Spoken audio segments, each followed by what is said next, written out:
My mom created a fun way for us to learn the most important rules of life. Yah's command. With Yah's Big Ten Commands, we get to see His will's best for us. Keep Yah first. No graven nemesis. Don't take Yah's name in vain. Remember Shabbat and keep it holy. Honor your parents. Do not kill. Mr. and Mrs., don't cheat. Don't steal.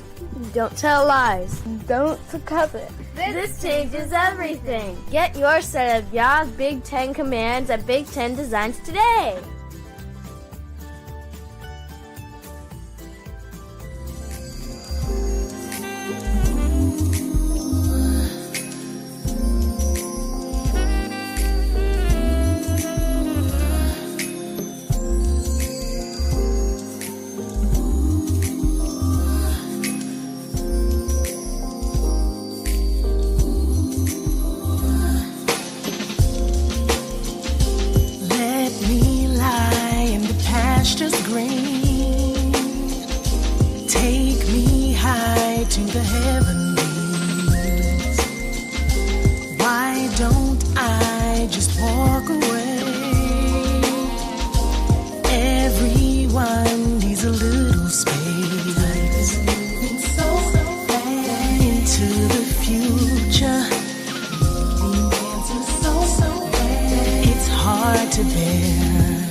Like anybody, I would like to live a long life. Longevity has its place. But I'm not concerned about that now. I just want to do God's will. And He's allowed me to go up to the mountain. And I've looked over and I've seen the promised land. Identity. We are bombarded by images of who we think we are every day of our lives. But some people don't think. They know. How about you? I didn't know my true identity, culture, heritage, or roots. As a Christian, I was told the only thing that mattered was my identity was found in Christ. But what about the Asian, Arab, Coptic, or European believer?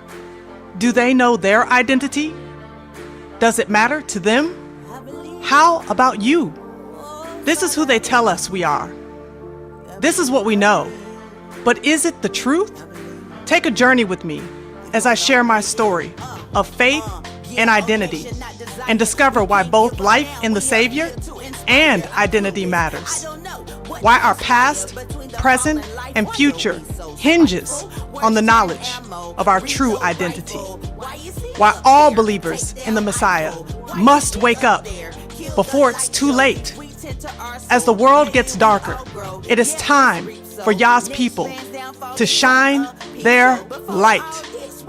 Who you really are is one of the most important questions on earth. It's time you knew. Israelite. Israelite. Israelite. Israelite. How to know your identity without losing your savior.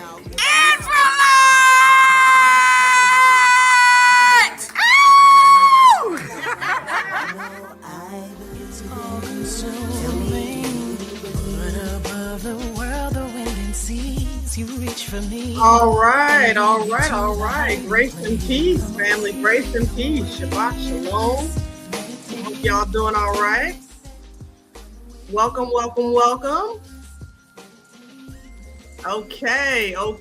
Tonight we got a lot to talk about. Just trying to get my little technology right in the background. Y'all know how it is. These doohickeys, thingamajigs. Oh my goodness, technology is a trip. Try to make it all work. I tell you, it is definitely a trip. So, how y'all been enjoying y'all day of rest? I hope y'all been well. I've been enjoying mine.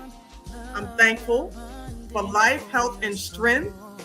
In spite of everything that is going on in this wild, wild west, I am thankful for life, health, and strength. Listen, fam, shout out to all of you. Shout out to all of you, right? Because y'all have been awesome. You've been supporting the work. Fam. Thank you so much for all of you who have purchased your copy of Israelite. Man, I mean, just to hear some of your comments as you're reading, it's just been such a blessing. Some of you have told me that, you've been reading it from the first couple of pages that you've been reading it, the tears have been flowing down your eyes. And I mean, honestly, for me, to hear that from you makes me want to cry, right? Because I've been on this platform for 5 or 6 years now. I have told pieces and portions of my story, but I haven't gotten a chance to really share the journey and put it with all of the nuances that come with this awakening for us individually. And for me to be able to share this experience and help you and help your loved ones along the way has been such a remarkable experience for me. So thank you. For those of you who have been supporting the work, do me a favor, because I want others to support the work. I want others to be able to get access to the work and to know about it. Leave a review. Please leave a review. On Amazon is the major place in which everyone has been purchasing. So leave a review on Amazon when you're finished reading it, so that people can get excited about the project too. Okay. So if you purchase Israelite, do me a favor and put some fire emojis up in the chat. If you're going to purchase, all right, do me a favor and put some fire emojis in the chat. And even with that in mind, I want to let y'all know that I have an exciting announcement. Yes, lots of excitement. Praise Yahuwah. I will be doing my very first interview about Israelite on Tuesday. Okay, Pastor Rick Fletcher, y'all. He is going to be interviewing me on his channel. I will be streaming it on this channel, but on Tuesday I will be interviewing with him about the book. All right, Pastor Rick has read the book. He was one of the first people to read it, and he's excited about the work. He asked me if he could interview me after he read it, and I was like, absolutely. So yes, I'm so excited to just get a chance to really dive in and share about the journey behind the book on his channel. So that'll be on Tuesday. And yeah, is good. Okay. So let me check out who's in the building. All right, we got some fire emojis for those of y'all who have either purchased or will purchase. All right. Praise Yah. Brother Don says, I haven't finished reading it yet. That's all good. That's okay. That's okay. I appreciate you, bro. I appreciate you getting it. Thank you so much. I want to give a shout out to the family real quick before we get started. Shout out to Patrice, a new member. Thank you so much for being a monthly supporter. Thank you. Thank you. And shout out to all my monthly supporters. You all are awesome. And I hope that this content continues to bless you. Brother Ivan in the building, peace and blessings to you. Hashda Mishpaka, Shabbat Shalom. Grace and peace to you, Brother Ivan. Got Brother Daryl in the building. Got my book. That's what's up. That's what's up. That's what I'm talking about, bro. I hope you enjoy it. All right, got Brother Charles West in the building. Peace and blessings to you. Brother Timothy, as always, in the building. What's going on, my bro? Shout out to my mods. Brother Timothy is one of my mods. Shout out to all of you. Thank you so much for putting in the work on this channel. Nina 17, shalom, shalom, and welcome to Ashanda at Large. Got Brandon Higgins in the building. What's going on, fam? Good to see you as always. Miss Talib Yah, peace and blessings. Oh my goodness, you got the book. Oh, this is awesome, fam. I'm telling y'all, I'm telling you, this blesses me. This encourages me so much. Thank you so much. I appreciate you. I'm glad that you love the book. All right, got Jay Mull in the building. Shalom, peace, and blessings to you. Got Lisa Yah in the building. Peace and blessings to you as well. Yah's grace and peace and blessings to you. All right, got Ezep. I just heard the Virgin Islands and the Caribbean are under tsunami watch. Praying Yah keeps his hands on our people. Oh, I didn't even know that. Thank you very much. Yes, pray for us. Pray for us because y'all know, listen, y'all, all I can say, we live in perilous times. So, to Yah be the glory. I do believe he will keep his hands on us. But yes, continue to pray for us in the USVI. And I'm going to look up that news. Thank you for putting me on, sis. All right, Sister Desiree, peace and blessings to you. Peace and blessings to you. The name of my book, Lisa Yah, is Israelite. You can it's pinned right there in the comment section at the top. So those of you who want to grab your copy, you can just go right to that link that is pinned on the top and you can get your copy of my book. It is an ebook, paperback, as well as hardcover. All right, you can just get it right on one page on Amazon. All right, got Brother Ronald in the building. Peace and blessings to you. Sister Cynthia, peace and blessings to you. Got Roxy May in the building. Peace and blessings. All right. So we got some trolls in the building. Shout out to the trolls. What's good, trolls? What's going on? Listen, I told y'all, trolls. I told y'all that my haters are my motivators. Okay, so keep on trolling. Keep doing what you do. Got Sister Jill up in the building. Shout out to my sis. How you doing? Good to see you. Good to see you, sis, as always. All right, so we're getting ready to get started. Gonna give a shout out to Voice of the Kingdom, Shalom, Oya, Nigeria, aka close to the mountains in Central Africa. I have to give a shout out. Okay, from the continent. All right. And the King's Daughter, thank you so much that you're going to be ordering 2 books. Again, thank you so much. Y'all have been blessing me. Ah, yeah, that's right. The next level haters. But you know what I'm saying? They just don't, they just make the work that I do easy. You know what I'm saying? They really do. All right, fam, let me go ahead. Let me close up right now with the intro because we got some things to talk about today. It's a lot going on, as always. Like I said, it's a lot going on, but we're going to take it back. We're going to peel it back. Before we spring it forward, we're going to peel it back, right? Because it's a lot of smoke going on right now, particularly in America, in the nation, for Donald Trump. It's a lot of smoke going on right now for him. And it was a lot of people, it was a whole lot of people that was just like pro-MAGA, pro-Trump just a few months ago that today are singing a different tune, a different story. Like, I'm just not understanding, maybe it's me, but what I'm not understanding is that Donald Trump is not in the office of the presidency for the first term. This is actually his second term in office. But what's perplexing to me is everybody's memory seems to be really, really short. You know what I'm saying? Look, okay, 2025 is starting off as a very interesting and entertaining year. You know what I'm saying? It's crazy, right? Because people have short-term memory, but I don't. I don't have that kind of short-term memory. So I want to share what people have forgotten about their great leader that he said in his first term, okay? Because, you know, a leopard don't change his stripes. But for those of you who forgot, let me introduce you to Donald Trump, 2016. Who has heard the poem called The Snake? So I have it. Does anybody want to hear it again? You sure? Are you sure?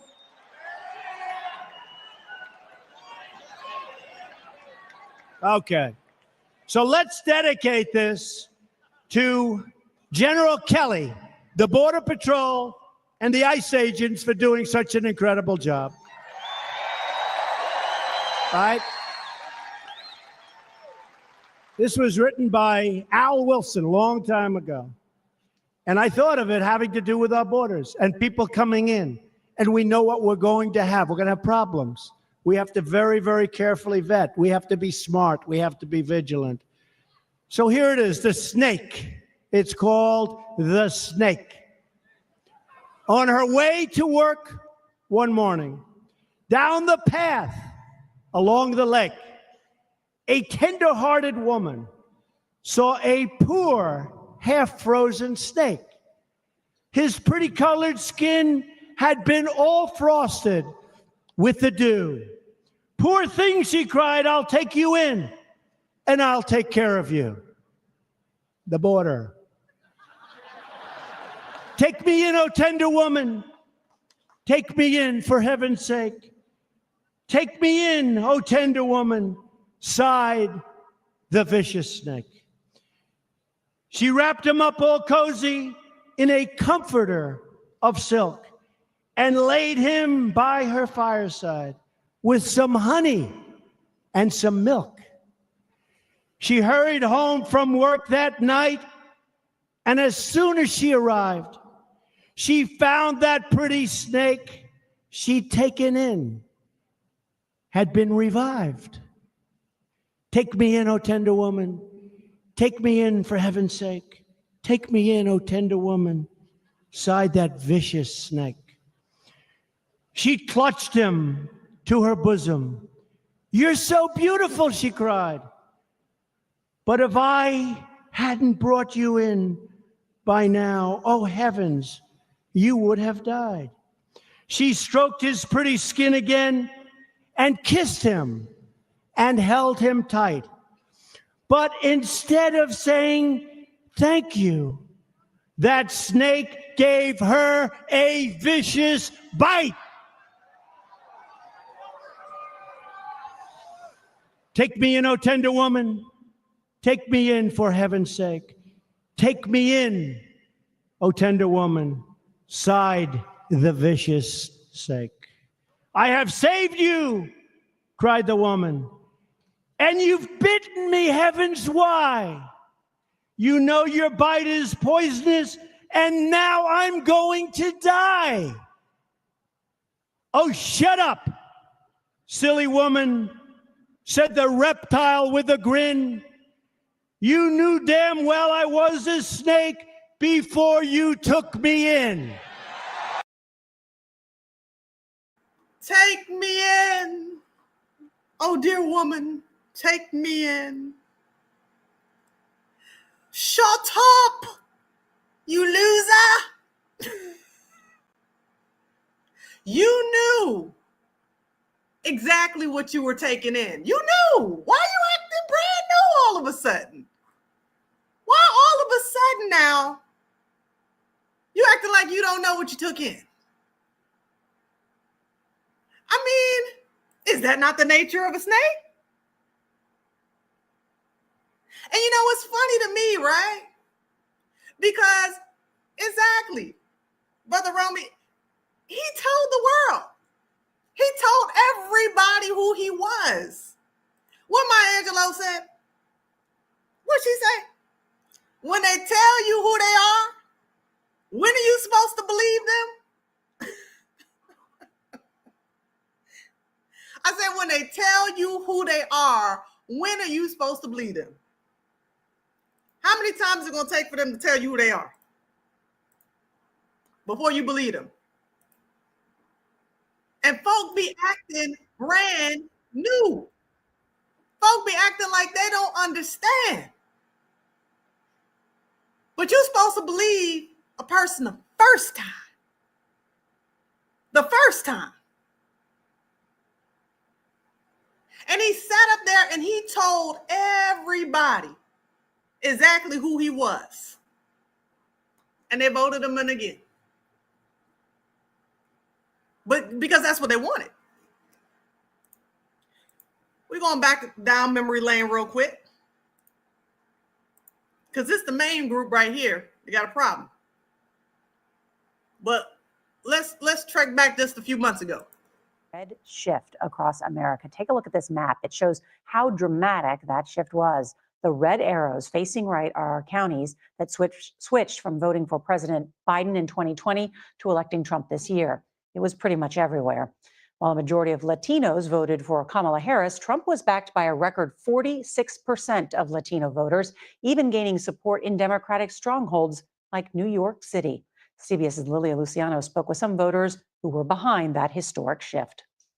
In historically blue states like New York and progressive hubs like Queens, the shift to the right among Latinos is noticeable. About 2 years ago is when I really noticed the shift of a lot of migrants overpopulating, especially in the area where I work. Stephanie Tim, mother and real estate agent from Queens, previously backed Biden, but is now siding with Trump. Where do you think Democrats or the Harris campaign missed the mark? Democrats for a long time represented the middle class, which is where a lot of us are. They made too much money to get benefits that were available for even migrants, right? And they made too little money to take advantage of the tax breaks. So I really did feel that that's where they did fail us. As a woman, did you feel troubled with that choice? I did. I know everyone was like, how can you do this? You're a woman. You just gave away your rights. But I don't think that's exactly the message he was saying either. Let me ask you both, who did you vote for in 2020? Joe Biden. I vote for Joe Biden. And in 2024? Donald Trump. I changed to Donald Trump that year. Why did you choose Trump this time? For me, security, immigration, this situation with immigration is out of control. Alejandro Vanderhoek and Uber Figueroa are both registered Democrats, but say a turning point was when Republican governors like Greg Abbott of Texas started busing migrants up north to cities like New York. These gangs that come from the border. I came from Jackson Heights. Back in 2017 and 2016, even 2018, it was really quiet neighborhood. Not so much after 2020. For me, it's number one, economy. What would you like to have heard that perhaps would have swayed you back into the party? So, what's interesting to me is that there's all this like ideas about why these Latinos voted for Trump, right? And they say, oh, the immigrants, oh, the economy. I find it actually very laughable that they're the ones talking about the immigrant problem, right? But a lot of people have been suggesting, and y'all can let me know how y'all feel in the chat, but a lot of people have been suggesting that particularly when it comes to the Latino population, that it has everything to do with the proximity to whiteness. That's the main reason why they did a 46% turnaround in voting for Donald Trump, because they wanted to separate themselves, this being the more so European Latinos, from the Afro-Latino community, right? They don't care for the Afro-Latino community. They definitely don't like the African-American community, but they wanted the proximity to whiteness as to why it is that they voted for Donald Trump. If you've heard that, or if you believe that, put a 1 in the chat. Okay. Now, another theory that I've heard has more to do with the patriarchy in Latino nations, that Latino men did not like coming to America and seeing Black women in roles where they were leading, right? So they were their bosses, their supervisors, their managers in some cases, and they didn't like that. They found it very difficult to submit to a Black female authority figure in the workforce. So this is what I heard some people say, that they deliberately voted for Donald Trump because they felt that the backlash through DEI was going to impact and affect Black women and not them. Okay, if you've heard that narrative, put a 2 in the chat. Okay, because I heard that, and I said, this is all very interesting, because it always seems to come back to this idea of colonialism and who holds the superior class. Who is the superior class? Even in the minds of those who would categorically neither fit in white or Black, right? So yes, they didn't want women over them. Yes. Okay. So I'm not the only one who heard this. The immigrants want to be white. Yes. Okay. So this is either way, it goes back down to the roots of identity. This is identity politics here. Okay. This is identity politics. This is a shameless plug. This is another reason why you need to go purchase Israelite. Okay. Because you have to understand that identity is the bedrock for all of society. I don't care what they tell you. I don't care what they try to tell you. Every single nation understands that identity is at the foundation and the core of every society. It is the bedrock of society. So therefore, when people are making their decisions, when the majority of MAGA voters were making their decision about who they will vote for, it was not based on who they thought was best for the job. It was based on identity politics and how they perceived Donald Trump compared to Kamala Harris in terms of who held the power structure. Do you understand what I'm saying? That's what we had. That's the dynamic that we had. And this is why they felt comfortable voting for Donald Trump against their own best interest, because they were delusional about where they stood in the line of identity politics. They were delusional. And now we're seeing the effects of that. Now that they've done all their voting, and we're seeing all of the stuff here with ICE now, we're seeing all this stuff that's happening. ICE has been here too. Okay, don't make no mistake. U.S. territories are not exempt. ICE is here too.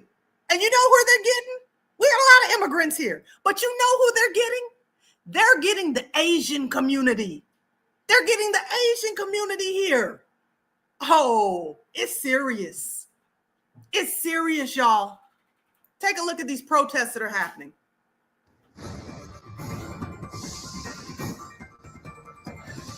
Now at 1:30, back to breaking news out of downtown LA, where a large group of students are marching in protest against President Trump's immigration policies. A fight has just broken out. Let's go back to Rich Prickett. He's overhead in Sky 5. Rich, what's going on? Yeah, Glenn and Lou, just moments ago, what was a peaceful protest is now turned into a scuffle. We're seeing, looks like at least one person that's bleeding there after removing his shirt. We saw a couple of the protesters that were throwing punches at one another and then chasing each other down in the street. And then now it's spread into Grand Park here, but looks like at least one of those protesters, who we believe are all students from various high schools here in the Los Angeles area, have gotten together. So again, this just happening minutes ago. We watched it unfold. We'll widen out here just for a moment, just kind of give you an idea of the crowd size that's here out in front of City Hall. We had a couple hundred or several hundred students and protesters that were out making their way through the streets of Los Angeles and then collected back up at City Hall along the steps. And the next thing you know, we just saw the scuffle happen. Some of the students or the protesters were trying to break up the fight. And then we saw some of them being chased down in the park here. So again, this just happening moments ago. We'll stay overhead, kind of monitor the situation, but I would imagine at this point, this is going to prompt response by law enforcement here that will make their way towards Grand Park. For now, I'm live in Sky 5. I'm Rich Prickett. Send it back to you in Hollywood. I mean, do you see any police officers even getting close to this right now? I would have to look out the window here, Glenn. Give me just 1 second. I don't right this second, but again, this just happening within the last couple of minutes. So if this is creating the attention that of what we just saw, I would imagine that some law enforcement presence would be necessary over here. But you can see some of the students that are trying to break up any more engagement here. But you know, there was a time where we saw one person that was running down the street on his own, and then just being chased down by several of the other protesters, and then again it poured over into Grand Park here, and it looks like the students are trying to tend to this person here. I mean, I would imagine they're gonna need to bring in maybe a paramedic here to Family. I feel the same way. I feel the same exact way. I'm so glad our people ain't out there. Woo! I mean, you got a couple of folk, you know, they still in the delusion. But when I tell you it's refreshing to see our people say, because we're not getting pulled in the way we used to. We're not getting pulled into the nonsense. I mean, finally, we're getting to a point where we say, you know what? And I know a lot of our people voted, and you know I wasn't one of them. But those of our people that voted, and they voted for Kamala, and they're like, y'all, we sitting this one out. We sitting the next 4 years out. Because, I mean, what can I tell you? What can I say to you to convince you at this point that you are voting against your interests when you vote Donald Trump? And he told you who he was when he was in the White House the first term. He told you he was building that wall and Mexico was paying for it. Nope, the taxpayers start paying for it. And that wall wasn't about keeping Mexicans out, it was about keeping us in, but that's another conversation for another day. Listen, all of these tariffs that he's doing, do we not understand that that's coming out of our tax dollars? He was supposed to be reducing the price of groceries. Do you know how much eggs are in the grocery store now? My goodness. The other day, my husband was shopping, right? And our hearts just sank because he said, oh man, a box of eggs was just $24 and we missed it. $24. Because the week before they were over $100. Over $100 for the eggs. Yeah, we got a lot of Asians here. We have a lot of Asians here. Praise y'all, Brother Jesse. Praise y'all. I'm so glad that you got the book. Y'all need to get it. I'm telling you, because identity politics is everything. Identity is everything. They be lying to us. It's everything. It's the crux of our faith is hinged on who we are. The crux of us as a nation is hinged on our identity, and they know that. And that's why we're in the mess that we're in today. The Most High made nations, tribes, and tongues. Don't let nobody tell you different. Nations, tribes, and tongues. That's who he made. In the last day, nation shall rise against nation, ethnos against ethnos, which is ethnicity against ethnicity. And they out there and they getting theirs because they tried to get us. Come on. They tried to get us. Yes, ma'am, $100. Right? I was like, dang, we missed that sale. And I was waiting for that sale for months. For months, y'all. I ain't had eggs and I don't know. It's probably been a couple weeks. But no, this is the big box. Y'all know I got a large family, so I ain't talking about no carton of eggs. I'm talking about a box. But I'm just saying, y'all, for real. You see, because when we talk about who we are, then it's a problem. When we talk about who we are, it's censorship. It's, oh, you're being anti-Semitic and all of this other stuff when we talk about who we are. But they go in and they voted a man whose right-hand man, who wasn't even voted in, he can do stuff like this and ain't nobody batting an eye. Not for real. I want to say thank you for making it happen. Thank you.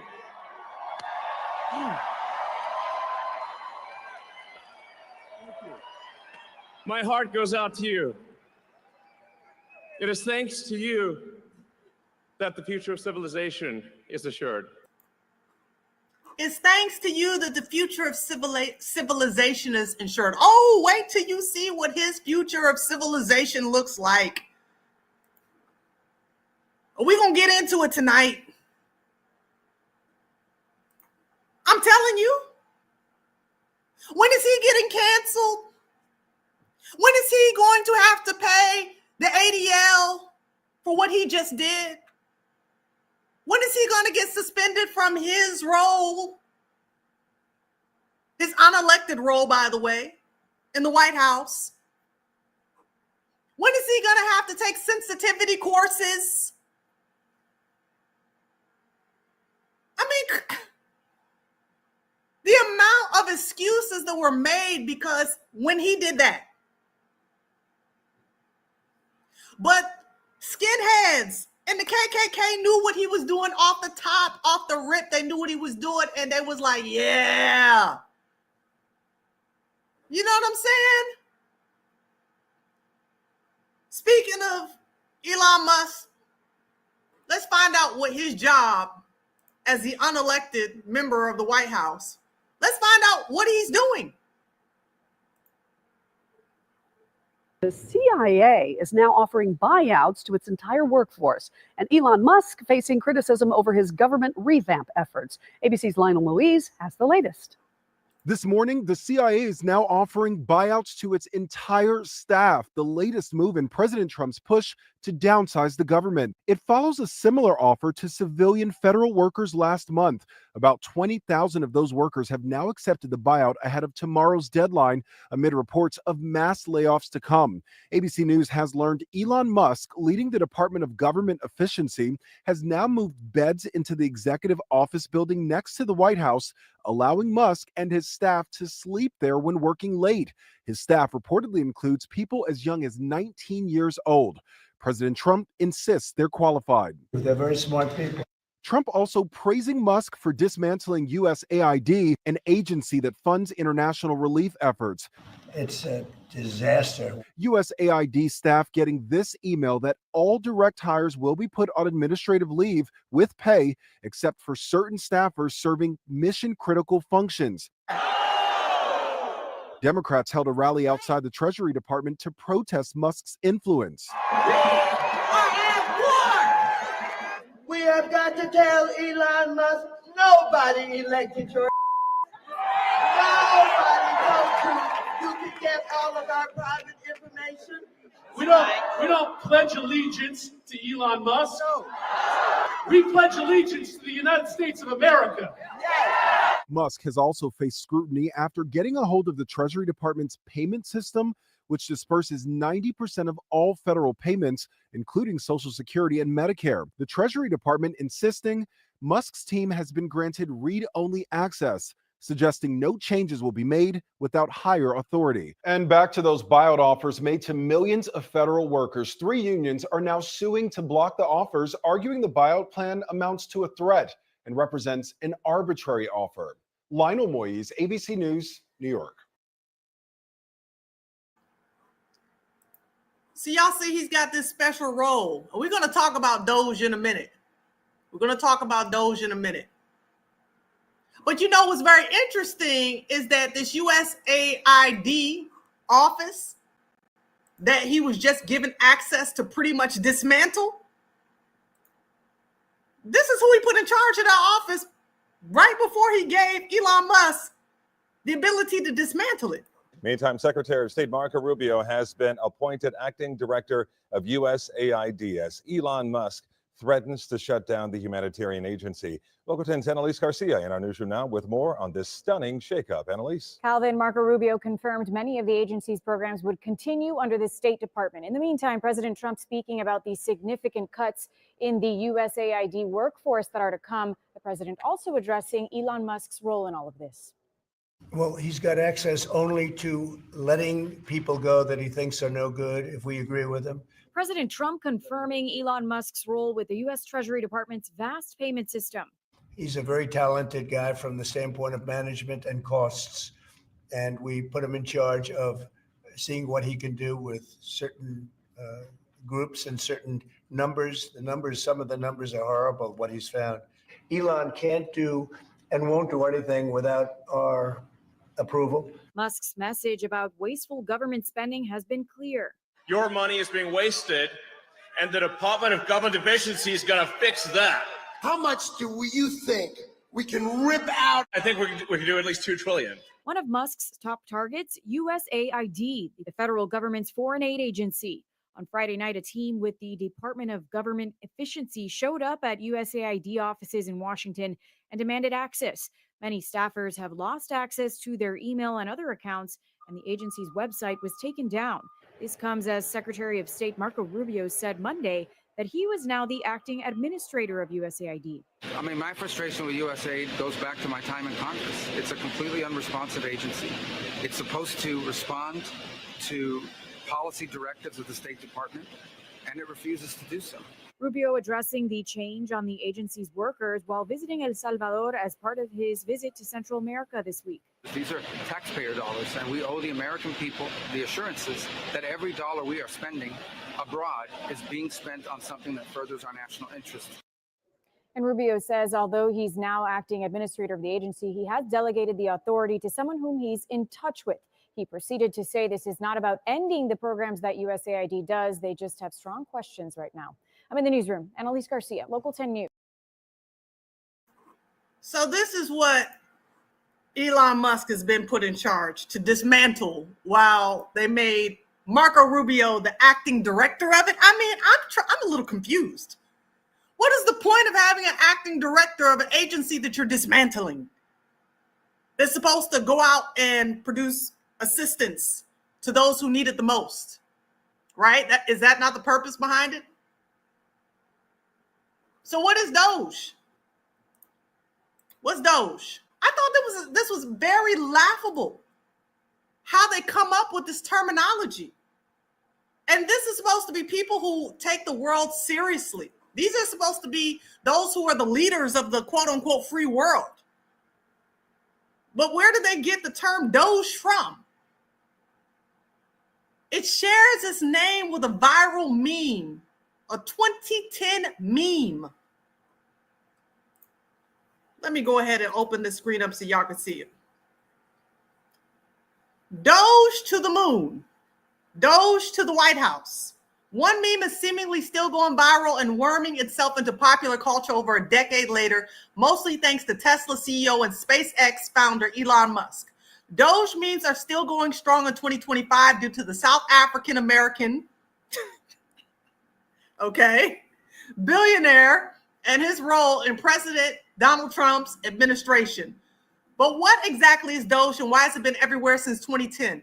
From silly dog photos to a newly established advisory group, here's what is known about DOGE in its various forms.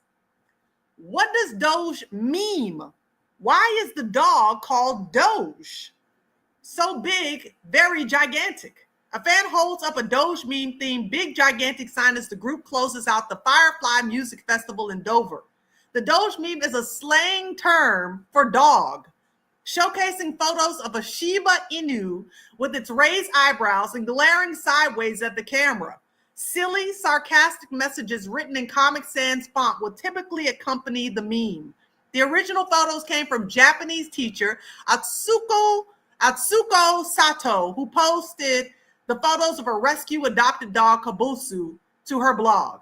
The first use of the meme is unknown. However, it became popular online in the early 2010s with Reddit and Tumblr users, according to Know Your Meme. So this term came from a mispronunciation of the word dog. They got cryptocurrency off of it. This guy thinks it's the most funny thing in the world. He decided to name the entire agency, government agency, after this. Department of Government Efficiency, which was started by Trump during his first day of the presidency on January 20th. NPR shared Trump didn't create the department. Rather, it was renamed from the previously existing United States Digital Service, which was created under former President Barack Obama. And it's not a department despite the name. Trump tapped Musk and former GOP presidential opponent Vivek Ramaswamy as the heads of the advisory group. Ramaswamy exited the position last month, instead running for governor of Ohio. Musk is not a federal employee. You could have fooled me. White House officials state Musk is a special government employee. And there's a reason for that, and we are going to get into that. Listen, family, when I tell you that the funding that's being cut, it's being cut for a reason. They're cutting it for a very specific reason. It's no happenstance that it's Elon Musk who has been put into this role of special government employee. According to Reuters, Trump first floated the idea of Musk becoming an advisor to his administration in August 2024. Musk responded to Trump by tweeting an AI-generated photo of himself in front of a podium marked Department of Government Efficiency. I am willing to serve. And that is how DOGE was created. What does it do? Trump's executive order establishes the Department of Government Efficiency to implement the president's DOGE agenda by modernizing federal technology. Y'all listen to this. Modernizing federal technology and software to maximize governmental efficiency and productivity. I know it's a lot of words, but we're going to break it down to the foundation and the root of what it means later on. According to Trump himself last year, DOGE will provide advice and guidance from outside the government and will partner with the White House and the Office of Management and Budget to drive large-scale structural reform and create an entrepreneurial approach to government never seen before. Again, these are big words that they are intentionally putting out there because of what they're going to be doing with this. Entrepreneurial approach to government.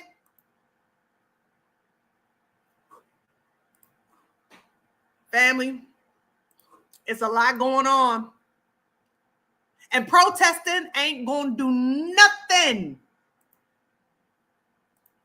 Why are you protesting now? It's a little bit that. I told y'all they got 19-year-olds with beds living there now at this department. I'm going to show y'all one of the 19-year-olds. Meet Akash Baba.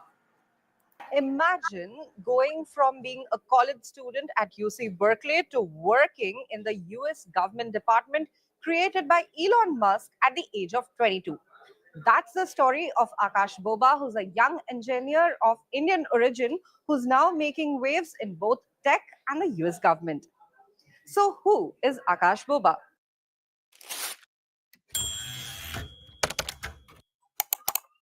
Akash's journey started at UC Berkeley, where he was part of the Management, Entrepreneurship and Technology program, which is one of the toughest dual degree programs in the United States. During his time at Berkeley, he interned at big name companies like Meta and Palantir, gaining experience in cutting edge tech. His coding skills even went viral on campus when he rewrote an entire project from scratch overnight after a teammate accidentally deleted it just days before a major deadline. Fast forward to today, and Akash is one of the 6 young engineers, all aged between 19 and 24, personally picked by Elon Musk for a brand new government project. Boba's new workplace, which is DOGE, that is the Department of Government Efficiency, was launched by Musk to streamline government operations using Silicon Valley-style innovation. The goal? Modernize outdated systems, increase efficiency, and reduce the bureaucracy. However, there are security concerns. Akash and his peers have been given top-level security clearance, which means access to critical government systems. Normally, this level of access is reserved for highly experienced officials who go through extensive background checks. Critics are raising alarms, questioning whether such young engineers who lack government experience should be entrusted with such high-level data. Some see it as a bold step towards innovation, while others call it a high-stakes gamble that could pose national security risks.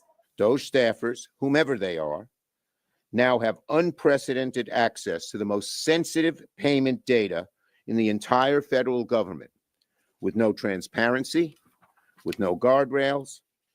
And guess what? The one independent watchdog who could have provided oversight was fired by Donald Trump over a week ago. The Treasury Secretary must revoke DOGE's access to the Treasury payment system at once.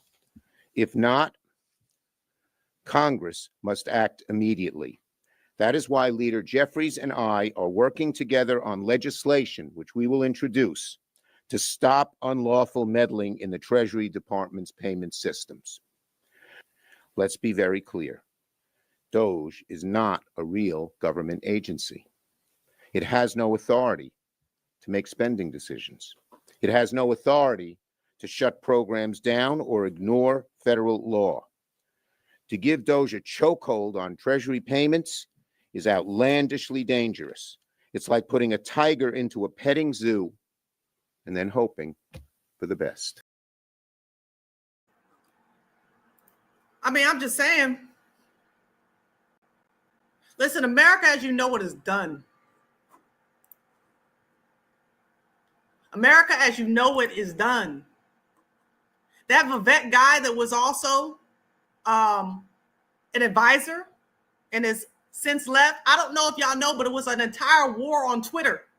Okay? It was an entire war on Twitter because all of them white folk was getting upset because they were like, okay, but I thought when we voted for Trump, it was so that he can give us all the good jobs. And Vivek, who was also Indian, he told them, y'all too stupid to get these jobs. That's what he told them. He said, there's no way we can hire you for these jobs. So they want to take out what they deem as DEI. See, they sold these white folk on the idea that DEI meant black folk. These folk didn't realize, no, DEI means you. DEI means you, particularly white women. So as they said, this is the 5-4 stage. I ain't gonna cuss, but you know it's the mess around and find out stage. That's what's happening to a lot of white folk right now. A lot of them that cancer research, things they didn't know was going to impact them. Social Security, Medicaid, Medicare, all this stuff going on with the veterans, access to funds for they had no idea how much their lives would personally be impacted by these new policies that Trump has put in place. And what did he do? They took out their DEI, or what they deem DEI, to put in what is acceptable DEI. The tech giants, the AI giants, and they ain't from America. Oh, regret, regret, regret, regret. All these regrets all of a sudden.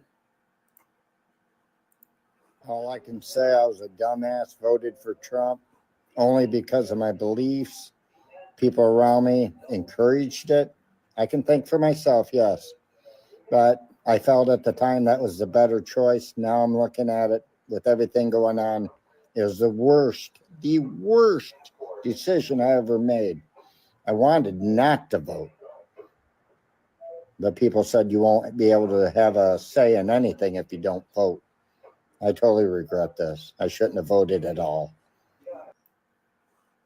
I shouldn't have voted at all. But for real though,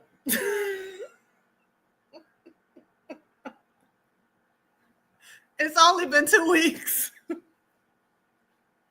That's why I had to address this tonight. I said, oh my goodness, this man ain't been in term for 30 days. It's been 2 weeks.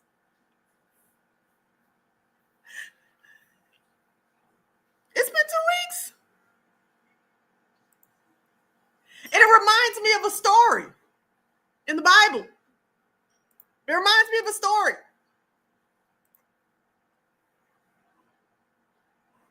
It's a story that is about another man who thought he was getting over on another man, only to find himself in the trap that he set. Let's read it. Esther chapter 7. So the king and Haman went to dine with Queen Esther. And on the second day of the banquet of wine, the king again said to Esther, what is your petition, Queen Esther? It shall be granted to you. And what is your request? Up to half the kingdom. It shall be done.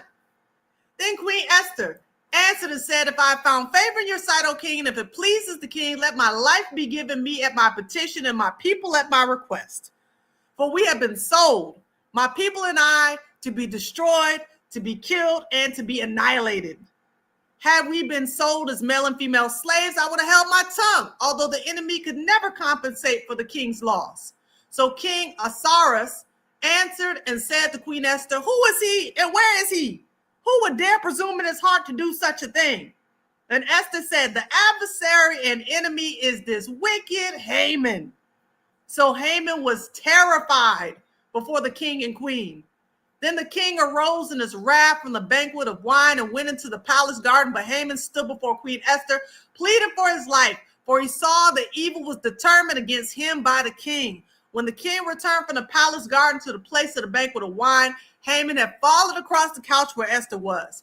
Then the king said, will he also assault the queen while I am in the house? As the word left the king's mouth, they covered Haman's face. Now Harbonah, one of the eunuchs, said to the king, look, the gallows 50 cubits high, which Haman made for Mordecai, who spoke good on the king's behalf, is standing at the house of Haman. Then the king said, hang him on it. So they hanged Haman on the gallows that he had prepared for Mordecai. Then the king's wrath subsided. I'm just saying, Haman fallen into his own trap.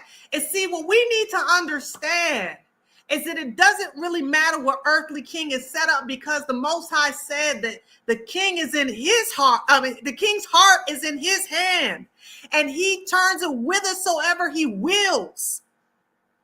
So now you have people that are setting the trap, right, for us, because they're cool as long as they believe that we're going to be the ones that are hanged. They're perfectly okay with that. But the minute they find out that no, actually it's you. You're the one. You're going to have to pay this cost. Then all of a sudden now it's, oh my goodness. This was them just a few months ago. Inside the MAGA asylum, 4 days of worship with the cult of Trump, Donald Trump's convention party, and the buffoonery of an American democracy in peril. Oh, y'all got to listen to the words of this article. My goodness, if this does not explain it for what it really is.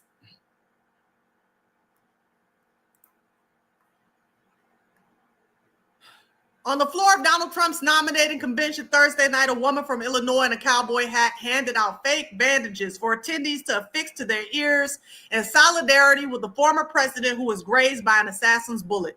These bandages weren't the bright white of the original. They were printed with the American flag. The text on the reverse side said, July 13, 2024, we all dodged the bullet.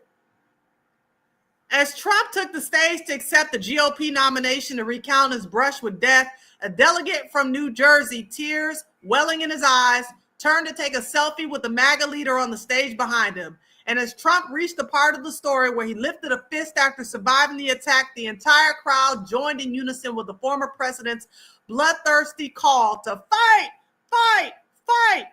The Trump candidacy poses a grave threat to the democratic order.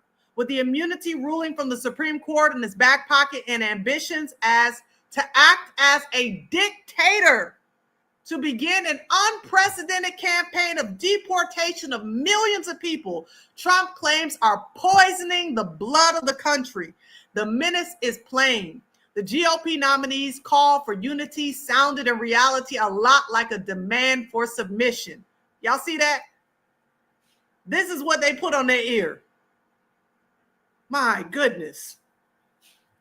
Yet if the American experiment is headed toward a cliff, the Trump convention in Milwaukee underscored that it is doing so in the cheesiest, most buffoonish way imaginable, complete with aging wrestling superhero Hulk Hogan tearing apart an American flag t-shirt to reveal a Trump band's tank top beneath a performance that prompted Trump to blow Hogan an air kiss from across the arena. I'm going to pause for just a minute on that.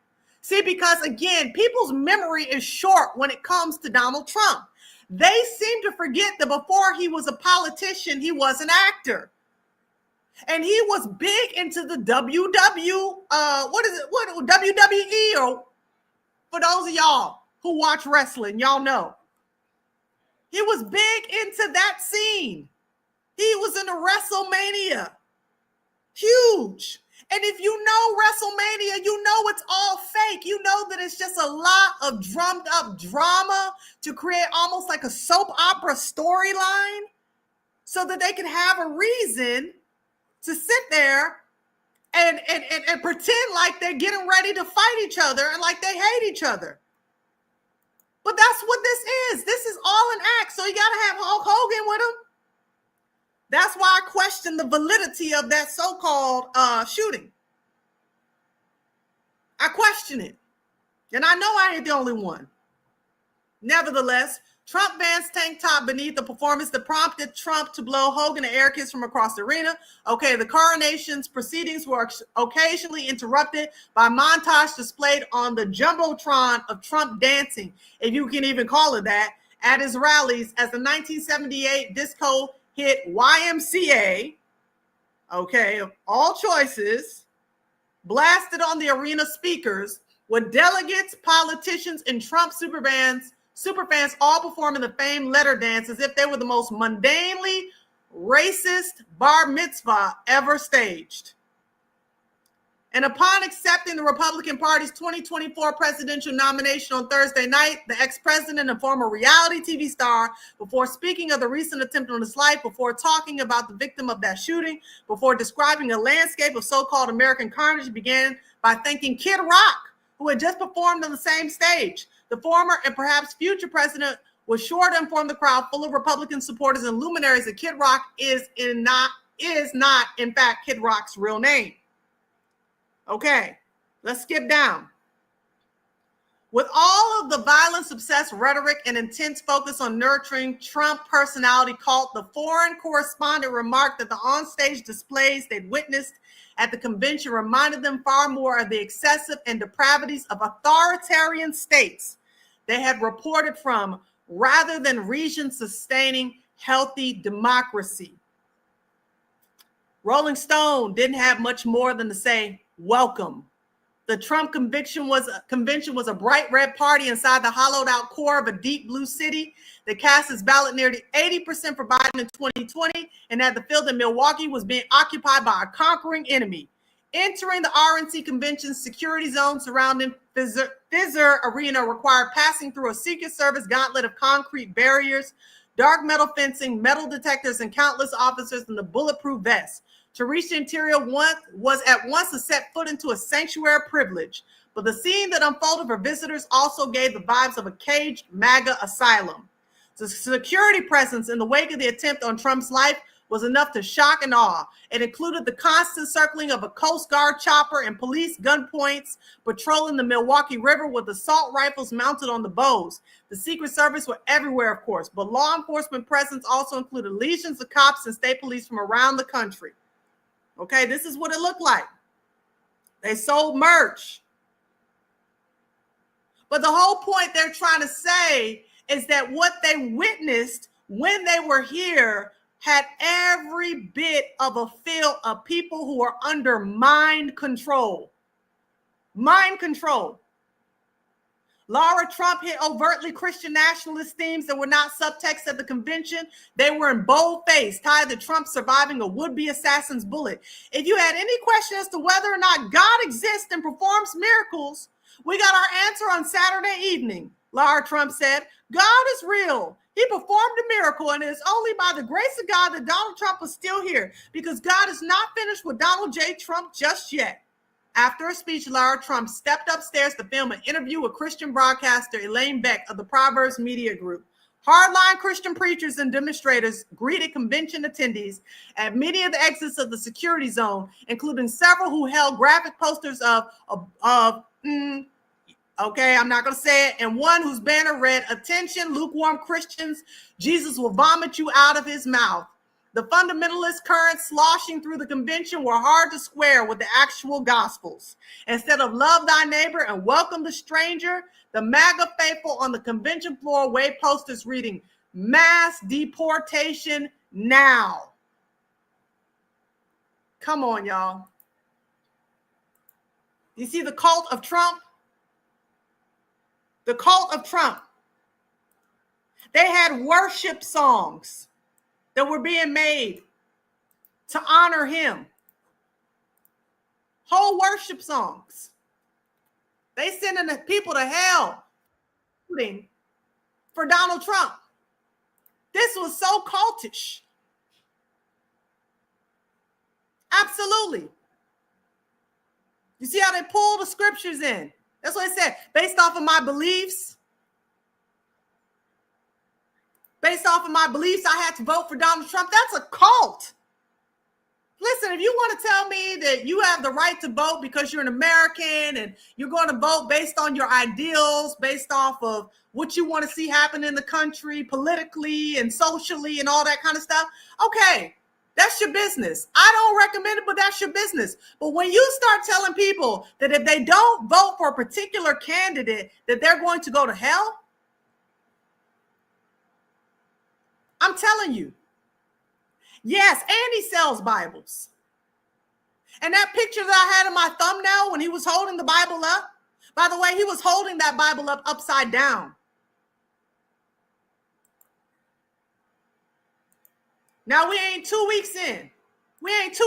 And look what's happening all over America.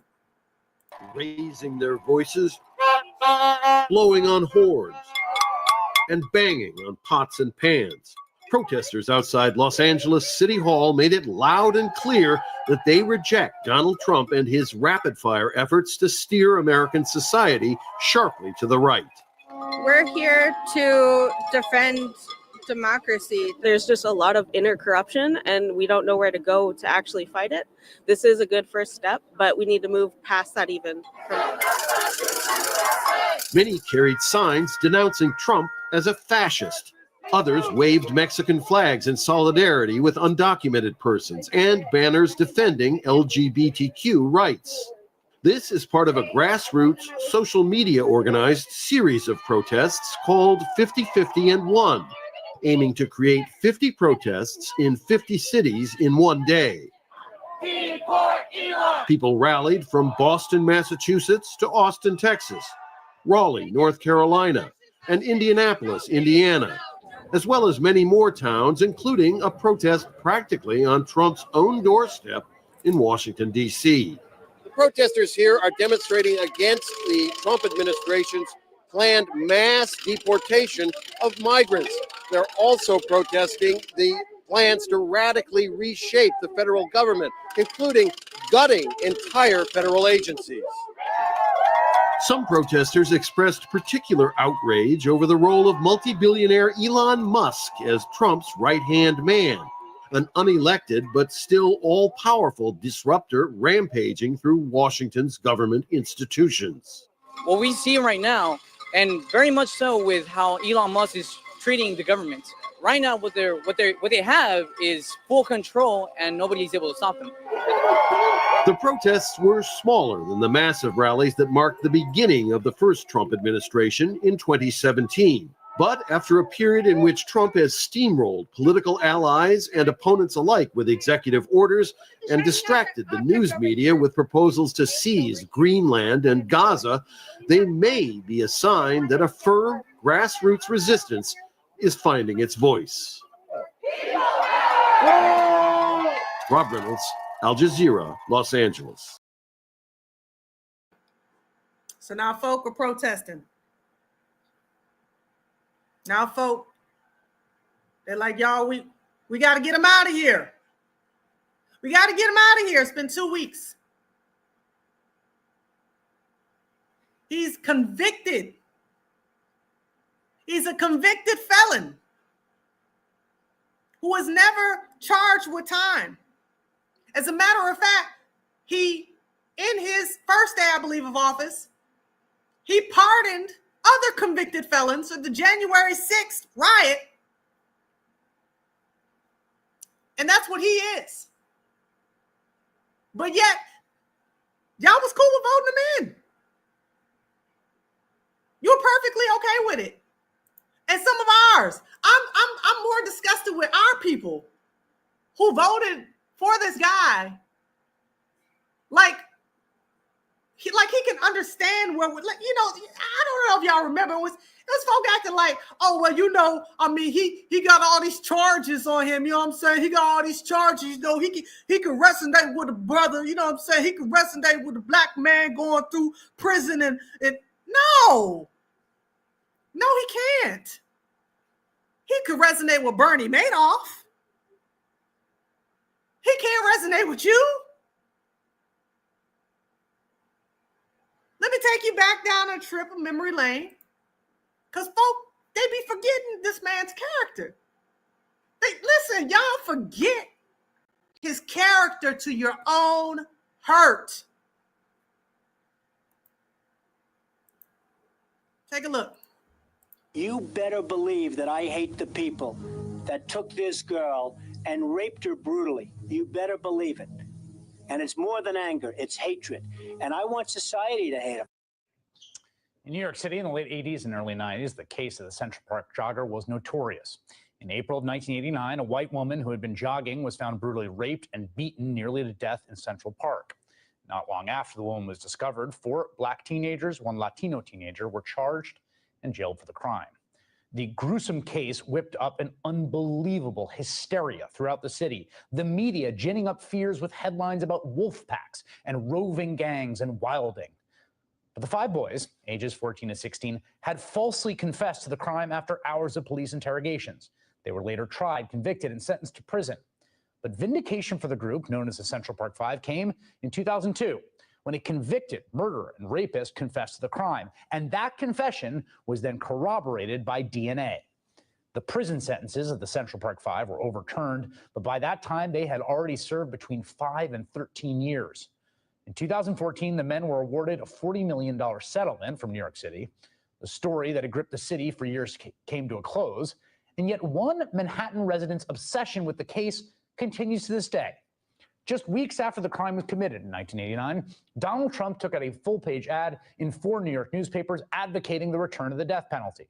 And when the city awarded the men a settlement in 2014, Trump wrote an editorial in the Daily News calling the settlement a disgrace.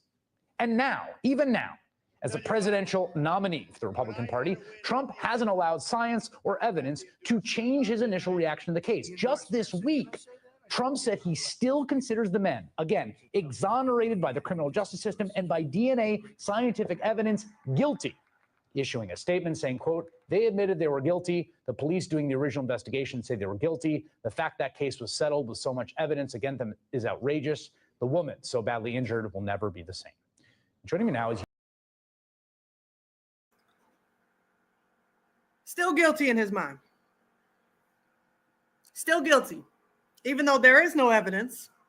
And matter of fact, the evidence is to the contrary of their guilt. To this day, he still believes that they're guilty. Want to give them the deletion penalty. But those on January 6th, with all the evidence of the crimes that they committed, they're not guilty?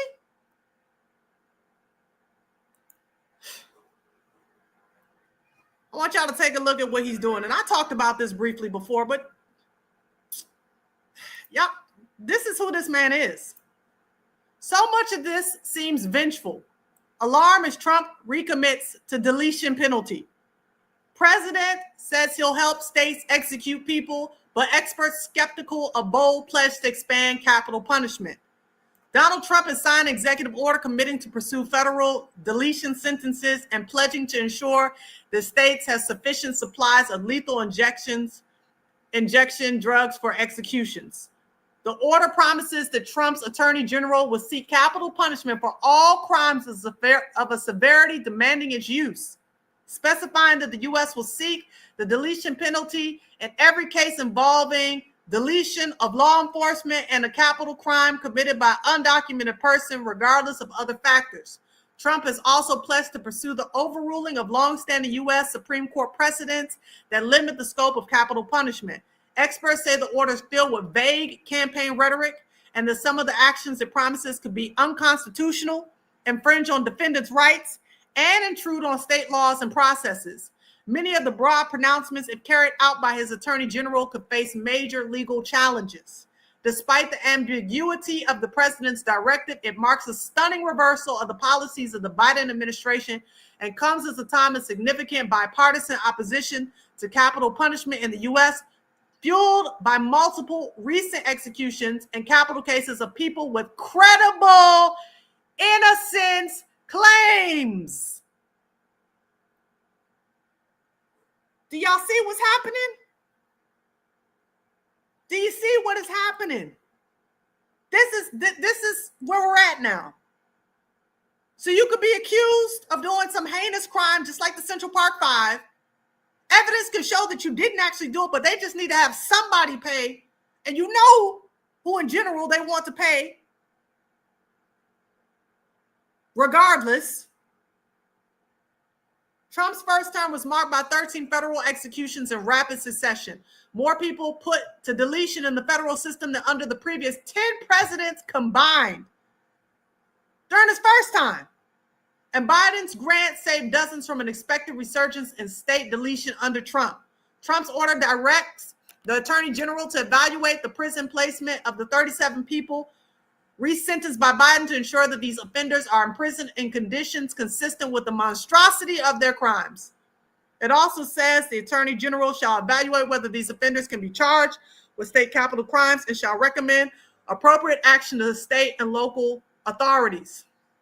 Those pledges are dubious, experts say. The idea of going back to states where crimes are committed to see if states can prosecute capitally is probably unconstitutional, said Abraham Bonowitz, executive director of Deletion Penalty Action, a group fighting to abolish capital punishment. So much of this seems vengeful, not just about individual prisoners, but also just to poke back at President Biden's commutations. He's got plans, y'all. He's got big plans. I mean, big plans. This has been 2 weeks. It's been 2 weeks. And a lot of folk were talking about this before, before he actually got into office. And he was like, no, I'm not doing this. I'm not doing that. But we already seeing that he's already going back on so much of the stuff he said because he is going into these draconian dictator tactics. And again, all of the people that were voting for him, that thought that they were exempt from all that he's getting ready to do, they thought it was all going to hurt us. They're finding out it's going to hurt them too. Even this. It's not even 3 weeks since President Trump's inauguration, and we've seen a blizzard of executive orders and a total reshaping of the way things are being done. Now, in the run-up to the election, Donald Trump batted away concerns that Project 2025, a conservative blueprint for dismantling federal government, could shape his second term. So where are we? Well, Russell Vought, who's an architect of Project 2025, has just been confirmed to lead the White House Budget Office. President Trump has offered incentives for federal workers to resign or face being laid off, a move that's been challenged in the courts. And the Department of Justice is trying to force the FBI to release the identities of staff who investigated the January the 6th riots. A judge has ordered a halt to that, saying there is no question that releasing the names would put FBI agents in significant and immediate dangers. Just a few of the things that are currently at play. Let's speak to Scott Lucas, a professor in American Studies at University College Dublin. Scott, welcome here to the programme. So as I said there, we're less than 3 weeks since the inauguration. Where are we, do you think? Where we are, and it needs to be stated clearly amidst all these dizzying news reports, is a systematic effort by Donald Trump and by Elon Musk to effectively take apart the U.S. government. And what by take apart, I mean by closing certain departments and agencies without going through Congress, by firing thousands of personnel, by trying to coerce or cajole thousands of others to resign, by shutting down entire federal programs, including the U.S. foreign aid program, and by severely restricting the ability of U.S. specialists in government to cooperate with colleagues around the world on health, education, environment, and other areas. I was reading an article by Edward Luce in the Financial Times today, whose first line was that Donald Trump is making good on his threats, driving a Cybertruck through the US Constitution. From your answer, I suspect you agree with that basic assessment. In terms of Project 2025, how far down that road are we in less than 3 weeks? What's interesting is that this was in plain sight, that this intention to take apart the agencies and bend them to Trump's will was in Project 2025, even though he lied, he knew nothing about it. And they have gotten quite a way into doing that because they bypassed the courts, they bypassed Congress. In other words, that U.S. system of checks and balances is gone. So to give you some extremes where we are already facing this, that is that the government services organization, which is supposed to oversee U.S. agencies, is effectively paralyzed. They aren't able to operate because Musk and his people are going in, getting sensitive records, are issuing commands or emails calling on people to resign. The CIA is facing the unprecedented effort of having to hand over the names of its agents in an unclassified way, something that violates every principle of security because it's being demanded. And of course, we're looking at the FBI and the Justice Department facing effectively a paralysis on any type of meaningful investigation, all because Donald Trump and Elon Musk they want retribution over the investigation of January the 6th. You mentioned a list, and I've got a few more, because Elon Musk access to the payment details in the Treasury, and of course that lead civil servant who's been there for decades forced out. You have what I had mentioned about the FBI. You were talking about the CIA, the pushing or trying to push out all those federal workers. When you see that array of all these different things going on, which is the thing that concerns you most? You could pick any one of those and talk about it being unprecedented and dangerous. Think about the idea of the records of almost every American being in the hands of men between 19 and 26-year-old with no expertise, but who could find out about people's health record, about their payments records. Think about the fact that American national security is now compromised at a time of great international crisis. Think about the fact that entire health programs in the U.S. and abroad, like HIV prevention programs, are paralyzed. But put it all together, we are talking about the attempt effectively to bring an autocracy into the United States. And I know what that word means. And by autocracy, I mean you can choose Donald Trump or you can choose the health of the U.S. system. You cannot choose both. Just a sentence or two in terms of all those legal challenges that are currently in play. Do you see any prospect of them being able to hold the ring? The problem with the legal challenges, and they need to be brought, is that unless the courts can effectively stay, not just say that it is wrong what is happening, but that they can actually say there should be no further pursuit of records or of firings by the Musk people or by the Trump people, they'll try to operate. They'll take all the time they can before the courts intervene, and that could be weeks or even months. So everybody's record, everybody's health records, financial records, they have access to now. That's what DOGE is doing. Taking everyone's private information and doing what they want to with it. And there's a reason for that. This Project 2025 that all the conservatives were all for, they had no idea the scope of what it was about. Shalom, let me ask you a question, dear sister. Do you think Kamala would do any better? Absolutely not. Better as in what? I know some of y'all are new here, but my message has been consistent. Left wing, right wing, two wings of the same vulture. This entire system has been built up one brick at a time for the purpose of what's on the back of your dollar bill. It's the pyramid. It's Norvo Ordo Seclorum. That's what they put on the back of your dollar. Listen, I was just talking to my husband about this the other day, and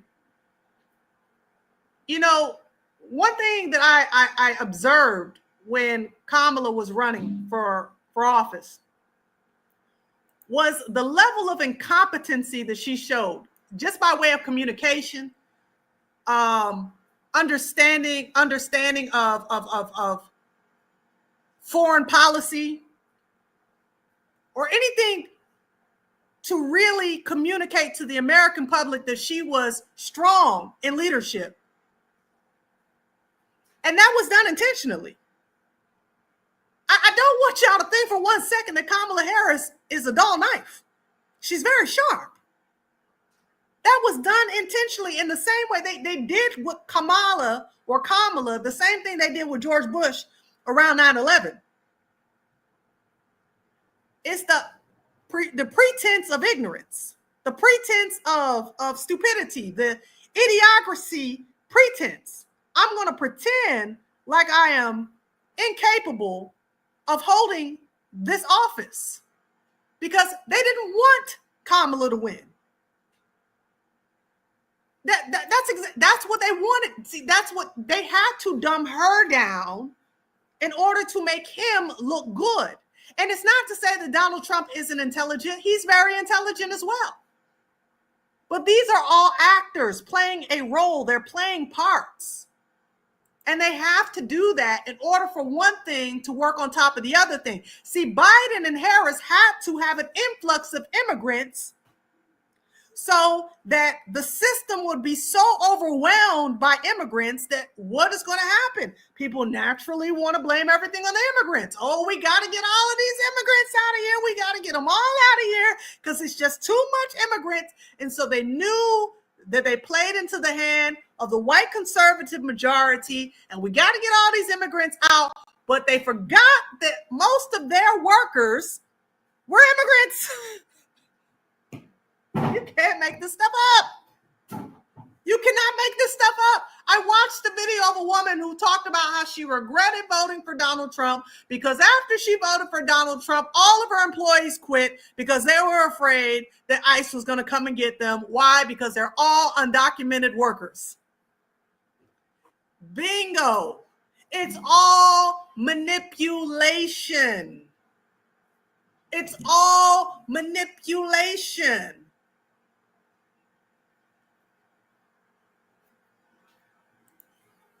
And they're all playing their part. And yet we all, to a degree, are in the matrix.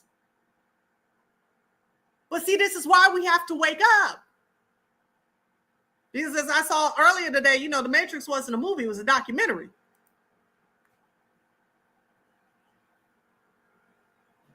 I mean, yeah, they didn't see that coming. But that's intentional. All of what we see happening right now is intentional. Let's talk about it. I told y'all when it comes to this DOGE and this alliance, and we're going to make sure that, you know, we're dealing with this finances and being fiscally responsible and cutting back on all these programs that aren't doing anything to help the American public and just use of money, even when now we find out that it's all of our data that's being used for whatever nefarious purposes that they have. So let's see why they actually aligned. Why Trump and Musk alliance could launch America's neurotech moonshot. In a sleek laboratory in Austin, Texas, I don't know how to pronounce this word, macaque monkey named Pager plays Pong using only its mind. This isn't science fiction. It's a Neuralink demonstration from 2021. Now, with Donald Trump's return to the presidency and Elon Musk's deepening influence on American innovation policy, such as neurotechnology breakthroughs, y'all saw that young man I told you that they hired, might accelerate from laboratory curiosities to mainstream medical solutions faster than anyone imagined. The alliance between America's president and its most audacious tech entrepreneur is potentially the catalyst for the biggest technological leap since the microchip. As the CEO of CareYaya and dedicated to building healthcare technology for Asian Americans, I've watched the neurotechnology field advance painfully slowly through regulatory molasses. That's about to change. Okay? It says it's been painfully slow, but it's going to change. Consider this. The human brain contains 86 billion neurons, each firing in complex patterns that control everything from our heartbeat to our highest thoughts. Until now, our ability to interface with this biological supercomputer has been primitive at best.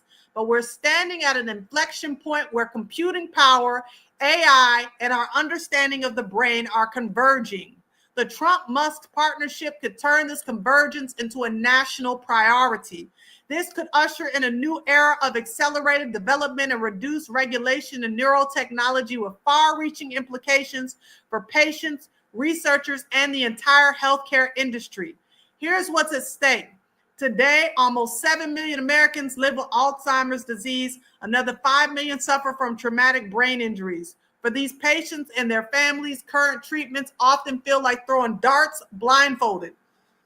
We recently launched CareYaya's Open Mind Neurotech Project, an ambitious initiative aimed at creating the world's largest multimodal neuroscience data focused on older adults, particularly targeting cognitive decline and dementia. By leveraging advanced technologies like AI and machine learning, Open Mind seeks to identify early biomarkers, therapeutic targets, and evaluate drug efficacy, thereby accelerating the search for effective treatments for dementia. Now, I want to say this before I continue. My mother-in-law has early onset dementia. So I had to study what dementia was back when I was taking care of her. Dementia is diabetes of the brain. It is an inflammation of the brain. Where does diabetes come from? Diabetes is when your sugar levels are out of balance. So all of a sudden now, where your sugar levels were balanced, there is a weight on one end that could swing your sugar levels too high, and that's called, what is it? Hyperglycemia. Hyperglycemia, because your glycemic levels or your sugar levels are too high. And then if it's over on the other end of the pendulum and it's too low, it's hypoglycemia. So if you do have diabetes, you know that if it's hyperglycemic, that's when you feel like an anvil is on top of your body, pins and needles. Sometimes people have to get body parts amputated, et cetera, et cetera. If it's hypoglycemic, your sugar levels are too low. That means you can go into a diabetic coma and you could just, be deleted from there, right? Because there's an imbalance in your glycemic measures or your sugars. So what happens to the brain is that once it's been inflamed, you begin to lose cognitive abilities. That's what happens. Now, isn't it interesting that there's an uptick of dementia in society today? But when we think about what we're eating, what they're serving us with all of the bioengineered foods that they put on the shelves for us to eat. Do we believe for 1 second that this is natural? This uptick in diabetes and diabetes of the brain? I'm just saying. Yes, even the plastics, plastic rice. I mean, they got so much stuff that they have been engineering to shut down our body's natural processes so that they can manipulate and engineer sicknesses so they can then tell us that they got the solution to our sicknesses.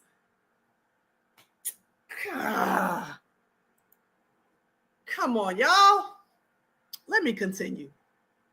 Advanced neurotechnology could greatly change quality of life for this population. Imagine neural implants to restore memory function or brain-computer interfaces to help patients regain movement. These are technologies in development that could be accelerated by streamlined regulation and focused investment. Potential regulatory reforms under the Trump-Musk agenda could cut FDA approval times for neurotechnology devices while maintaining safety standards through real-time monitoring and adaptive trials. This matters because under current frameworks, life-changing innovations often take 7 to 10 years to reach patients. That's an eternity for someone with a degenerative brain condition. Where have I heard this before? Where have I heard this before I continue? Because I'm pretty sure that this sounds a lot like Operation Warp Speed. Come on, y'all. Come on, family. We was just 5 years ago in a worldwide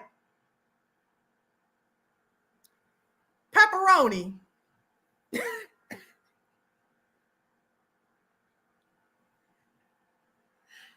they had a solution. Now, generally, the solutions take between 7 to 10 years for the FDA to approve. Y'all better go and get my book. Oh, I talk about it in there. Usually 7 to 10 years to approve. Then Donald Trump said, we're going to accelerate the solution into 7 or 8 or 9 months. 7 or 8 or 9 months. Acceleration on the solution. Sounds eerily familiar. Critics will argue that fast-tracking brain technology is dangerous. They're not entirely wrong. The stakes are incredibly high when we're talking about interfaces with the human brain. But here's the reality. China has already declared brain-computer interfaces national priority, investing billions in research and development. The U.S. risks falling behind in a field that will define not just medical treatment, but human capability in the 21st century. Uh-oh, you know how it is, competition. So what do we do about that? The proposed Department of Government Efficiency under Musk leadership could serve as a catalyst for public-private partnerships in neurotechnology. Remember what they said? Entrepreneurial and government collaborations like never before. Imagine the impact. Large-scale clinical trials for neural implants, accelerated development of brain mapping technologies, and new treatments for everything from depression to paralysis. With proper oversight and ethical guidelines, we could see a renaissance in neurological treatment options. But let's be clear. This isn't just about winning a technological race. It's about millions of American families watching loved ones struggle with neurological conditions, waiting for breakthroughs that could transform their lives. As someone who works with families affected by dementia every day, I've seen firsthand how current limitations in brain science leave patients and caregivers feeling helpless. The Trump-Musk alliance could create something remarkable, America's first true brain moonshot, just as President Kennedy's space program spawned countless innovations that transformed daily life. A focused national effort in neurotechnology could yield breakthroughs far beyond its initial medical application. To succeed, this initiative must prioritize 3 elements. First, maintaining rigorous safety standards while streamlining bureaucratic processes. You wonder why he's a special government employee. Second, ensuring equitable access to these technologies across economic groups. You wonder why DOGE was started. Third, establishing clear ethical guidelines for neurotechnology development and deployment. The next 4 years could fundamentally reshape how we treat neurological conditions and interact with human consciousness itself. The question isn't whether we'll pursue these advances, but whether America will lead the way. With proper oversight and ethical guidelines, the Trump-Musk partnership can launch us into a new era of neuroscience innovations, turning today's science fiction into tomorrow's medical reality. I'm just saying. I'm just saying. They put it all out there. And the problem is that too many people, because they don't understand what's going on, they're playing identity politics. And they're losing. They're losing. Because they don't understand at the time. They don't understand it.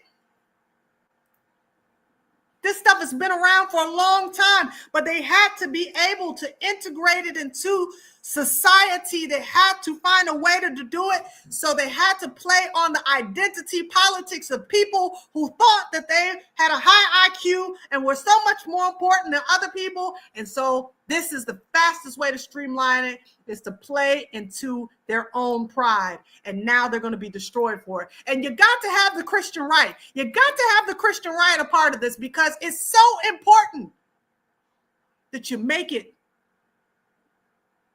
acceptable in the sight of people who think that they have a relationship with the Most High. Twitter and all the controversy. Elon Musk makes some very cool things. This, in my opinion, is the coolest. Neuralink. It's a piece of tech, maybe one of the most developed technologies ever.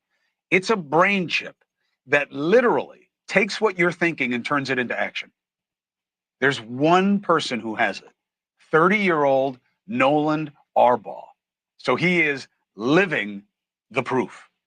He has been paralyzed, neck down, 8 years, freak accident at a lake, left him unable to perform any tasks where you'd use your hands until now. To call this life-changing, right, is an understatement. Nolan signed up for the clinical trials. He wanted to be first. Now, this involved a brain surgery to get the chip implanted under his skull. He now says if he thinks it, he can do things only his hands could do before. Like what? Use a computer, play chess, play video games. Nolan joins us now. Did I overhype it, or did I say it correctly? No, it's probably undersold it. I mean, it's amazing. I undersold it. Not even words to describe. Yeah, there's not even words to describe how amazing this tech is. So, oh my God, it's so much. I wanted to do I could do like 2 hours with you with this conversation. I'm gonna have you on the podcast so we can really talk through all this. But give people what they need to know. Like, let's start with when they gave you this option, were you afraid that, like, oh no, like, could I die when they do this to me? Or, like, take us through what it was like to have this operation and this risk. Oh, are we here to talk about Neuralink? I thought I was on here to talk about aliens. No, I'm just joking. Yeah, it was, I wasn't afraid at all. I have my faith. I have a very strong relationship with God, and I wasn't afraid at all. I was at such peace. I trust all the people that I worked with leading up to this, all the people on the Barrows Neurological Institute side. I trust all the people that I've met at Neuralink. I was just excited to get started, honestly. I couldn't wait. It's really interesting being someone who's anchored to their faith. You know, there's always a belief that God doesn't give you more than you can handle. And it does make you wonder if this technology wasn't a path that only you could undertake. And do y'all see that? Do you see that? Before we even go any further, that was intentional. Yeah, they purposely used him. That was intentional. Because this is to break down your defenses. Oh, this paraplegic man, he's in such dire straits. And let me tell you something. Yahuwah, he can heal paraplegics, you know. And he don't need brain chips to do it. I don't have a story up here right now, but I know a man personally that laid hands on a woman who was paraplegic for 25 years due to a car accident. And she stood up and she walked. And she's been walking for the last 10 or 15 years. Nothing is impossible for Yahuwah. But these people will sell you on the idea that the very thing that Yahuwah spoke against in his word, he somehow is blessing all of a sudden. Let's get back to it. once you came out of that surgery and they started to test it, how does it work? Like, what did you start to experience? Yeah, it was really cool. Right out of surgery, basically, they brought in a screen that showed a bunch of the neurons firing and said, "This is your neuron. These are your neurons firing real time." And my first thought, just initial reaction, was to start trying to wiggle my fingers, and I saw some of the channels start spiking, and I was like, "This is so cool! You guys got to see this." So I pointed them to exactly what I was seeing, and the whole room just kind of broke out. Everyone was freaking out. We're all clapping. Like, it was amazing. And from there, it just kept getting better and better. So what can you show us that as a demonstration of what you can now do? Oh, yeah. Yeah, so here we go. This is the Link app. This is how I control everything. This is the app that they've uploaded onto my computer that lets me control the cursor. This is my devotional that I've been reading all the time, every day. And then So wait a minute, you're moving the cursor. You're moving the cursor, Nolan, just by thinking about where you want it to go, or is it your eyes? No, it's just me thinking about wherever I want it to go. Oh man! So you're not even tracing it with your eyes. You're just looking at it. Nope, I can move it, and I can move the cursor around, whatever I would like to do. I don't have to be staring at it at all. Yeah, that's all me, man. And you can play chess. You can play video games. What other applications are that you found useful for it so far? Yeah, man. There's so much. I can send all of my emails. I've been, doing all of my scheduling, replying to everyone. I've been, reading books. I listen to audiobooks, just all sorts of stuff. And it doesn't really take much effort either.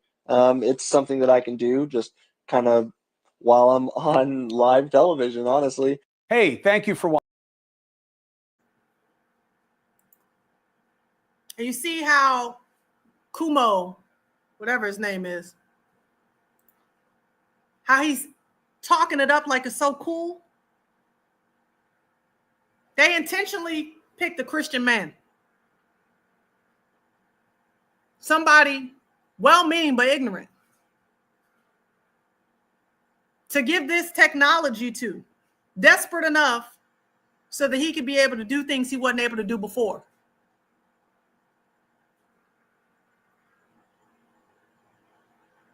Christianity has been called the religion of the tares. And I can totally see why. Because the ignorance that one must walk in to deny the word and still at the same time believe that you are living out the word. It could only happen in the strong delusion. It could only. you see, what they try to do is they try to present the worst case scenarios. Paraplegic man, dementia patients. They have to sell the public on the worst case scenarios so they can then push and promote it to everybody. I'm going to show a little of this. I'm not going to show the whole thing, but I want y'all to look at this because you see, you have to understand that what we're seeing happen with this converging right now of Donald Trump's presidency and Elon Musk being a special government employee, this is the goal. This is where they're going. This is the time that we're in now. That's why I said, don't protest now. It's too late for all of that. Don't even do it. You're wasting your time. The time is done. Now take a look at this. This is a brand new product just revealed by Mark Zuckerberg and Meta. It's a pair of fully holographic, augmented reality glasses. They call it Orion. Mark's belief is that products like Orion, the Meta Quest, and the Apple Vision Pro will become the next major computing platform, an evolution beyond the smartphone. And Zuck may be correct in his prediction, but let's be real here for a second. Does anyone actually want to wear this thing on their face all day long? Sure, your weird glasses can augment reality, that's cool and all, but let's talk about how we can alter reality. Break it, if you will. And that's a project that Elon Musk has been working on for the past 8 years now. Of course, we are talking about Neuralink. If augmented reality is the next evolution of the computer, then Neuralink is the final form, the omega, if you want to keep the ancient Greek references going. While Zuckerberg was out shilling his new glasses, Neuralink was busy securing approval for a new implant that will pipe computer vision directly into a person's brain. Blindsight was just classified by the Food and Drug Administration as a breakthrough device. This essentially means that it's been fast-tracked through the development and review process in order to get this device into human patients as fast as possible. Elon Musk has said the blindsight device from Neuralink will enable even those who have lost both eyes and their optic nerve to see. It will even enable those who have been blind from birth to see for the first time. To accomplish this, Neuralink will replace human eyes with small digital cameras, much like those that Meta is using in their augmented reality glasses. And then the difference comes in when Neuralink cuts a hole in the person's skull and sews a few dozen tiny wires into their brain. You won't find that on the Meta product roadmap. What Neuralink is doing here will be to create a wired connection directly into the visual cortex of the brain, which spans both left and right hemispheres. So really, there will need to be 2 holes in the person's head. Again, the process here is not so different from the Facebook glasses, where those employ miniature projectors to take digital code, convert that to electrical light energy, and overlay it on the lens as visual information. Neuralink will take digital information from the camera and convert that into an electrical signal that's transmitted into the brain, which will then be stimulated into displaying that camera feed into the patient's field of view. Now, that sounds a bit crazy, and it is, but we have to remember that our entire experience of the world is provided to us by input devices. The eyes, ears, finger, tongue, they're all just a big network of sensors that pipe electrical signals into the semi-solid biological computer that sits inside your skull. That's you, a gray, wrinkly lump plugged into a meat suit. And that's existentially a little bit terrifying, but we can either let that keep us up at night, or we can use our knowledge of science and biology to exploit the system.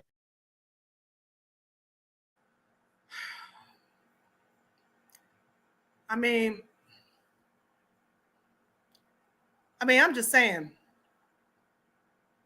They said the difference between what Zuckerberg and all the rest of them doing, they're selling expensive toys. We're selling medical products. That's the difference. Don't you want to get two parts of your brain drilled in and put chips in to control your eyes? Don't you want that? So you could be a superhero? Because that's what they sell us on. All the movies, Let me tell y'all something. I'm a sci-fi buff. I be watching sci-fi and see, I done seen this stuff since, what is it, from the Twilight Zone. Come on now. I mean, look, they've been talking about this stuff for a long time. And they put it right in front of our faces so we know exactly what they're getting ready to do. Or what, I mean, if they put it in our face, the technology's already here. It's already been here. I'm not a Trekkie. I can never really get into Star Trek. I watched The Next Generation, but I am not a Trekkie. I'm not into Star Wars either. As a matter of fact, I've slowed down on a lot of stuff I watched. I really have, but my inclination is to watch sci-fi, and I see a lot of this stuff that they're talking about, because you have to understand they're talking about a lot about the consciousness, right? They want a hive mind. In order to be able to do what it is that they want to do, they need a hive mind. And so everybody right now, they don't understand that what's happening is a disruption of the system the way it was, for the purpose of putting the cap at the top of that headstone on that pyramid, right? So you worry because all of this stuff going on with the migrants and DEI and Department of Education and DOGE and cancer treatment and all this other stuff, all the stuff that they're doing is really to position us for what's to come very soon. Because while you don't have a job, understand that was a part of the plan. But what to do about mass unemployment? This is going to be a massive social challenge. There will be fewer and fewer jobs that a robot cannot do better. And I think ultimately we will have to have some kind of universal basic income. I don't think we're going to have a choice. The harder challenge, much harder challenge, is how do people then have meaning? Like a lot of people, they derive their meaning from their employment. If you're not needed, if there's not a need for your labor, what's the meaning? Do you have meaning? Do you feel useless? And that is the goal. And that is the goal. That's right. Yeti, Yehuda. That's true. Just like in, what is it, X-Men. X-Men was based on Malcolm X, Martin Luther King Jr. Absolutely. It's always all about us. That's why I be trying to tell people. I be like, look, y'all don't even know who you are, man. Like, they make you feel like you're so worth nothing. You don't even understand that all of this is about you. The set apart nation. Remember, he makes nations, tribes, and tongues. And that's why we're at this time in the world right now. And it was given unto him to make war with the saints and to overcome them. And power was given him over all kindreds and tongues and nations. And all that dwell upon the earth shall worship him, whose names are not written in the book of life of the Lamb slain from the foundation of the world. See, when I say to you that yes, you need to know who you are, your identity, but you cannot let your identity become the replacement for the Lamb that was slain from the foundation of the world. I'm telling you, go get my book, because it's all a part of the trick to trick you. You need both.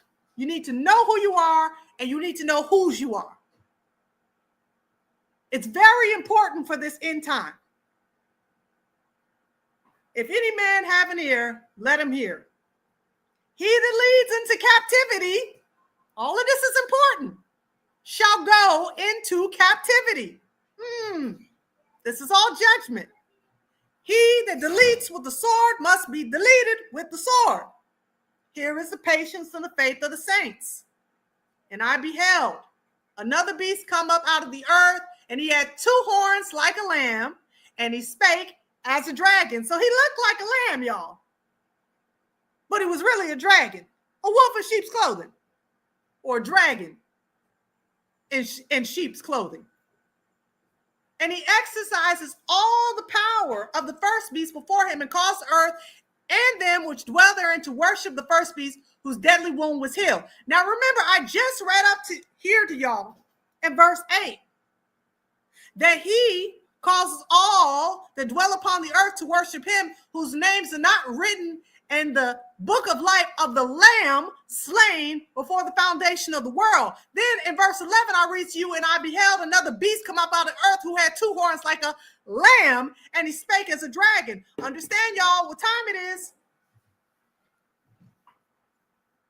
It's trying to show you one of these things ain't really like the other, but they're pretending.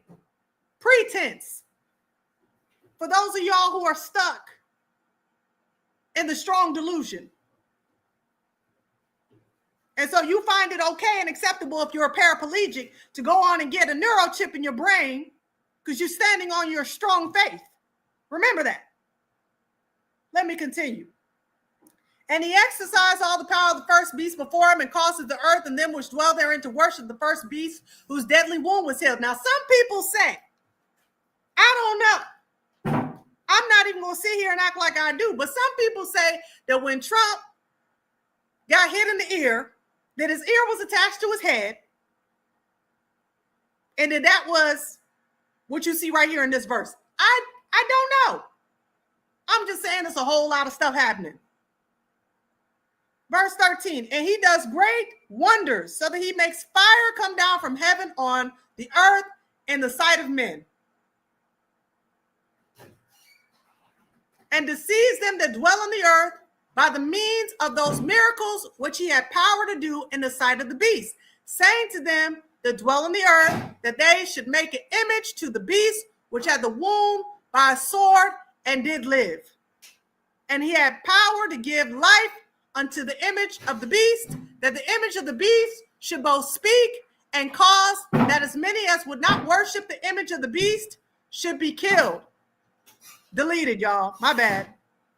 And he calls all, both small and great, rich and poor, free and bond, to receive a mark in their right hand, or where?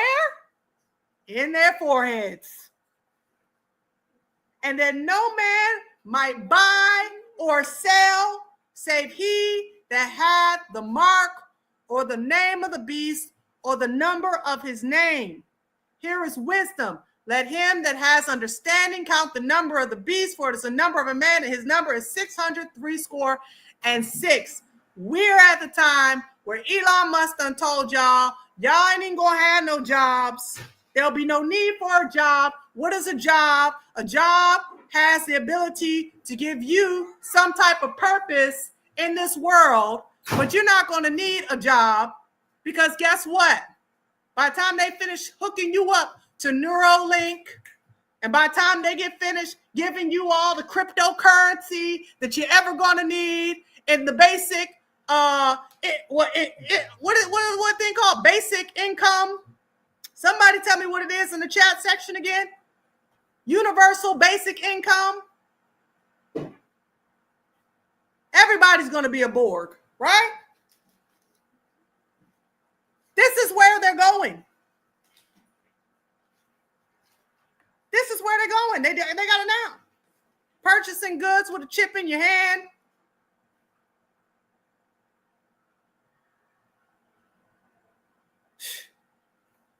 Yeah, UBI. Shout out, sis. Yas Beatrice.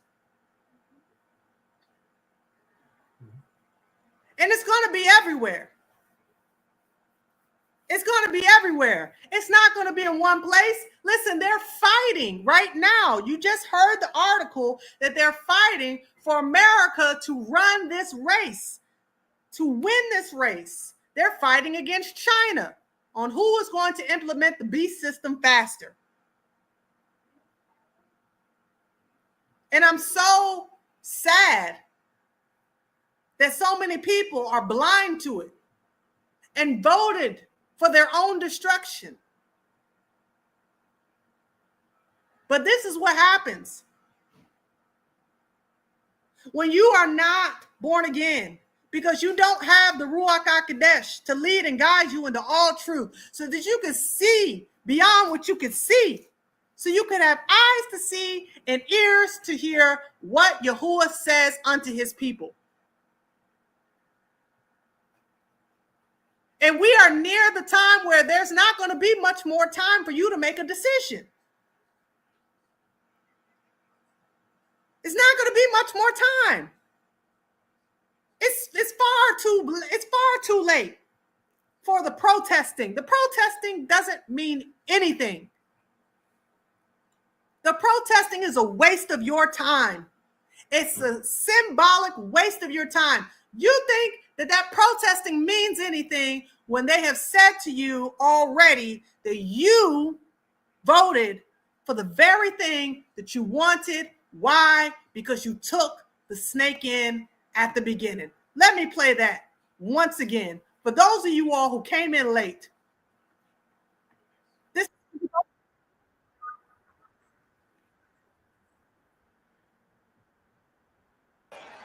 So I have it. Does anybody want to hear it again?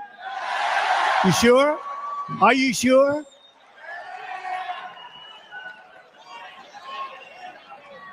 Okay. So let's dedicate this to General Kelly, the Border Patrol, and the ICE agents for doing such an incredible job.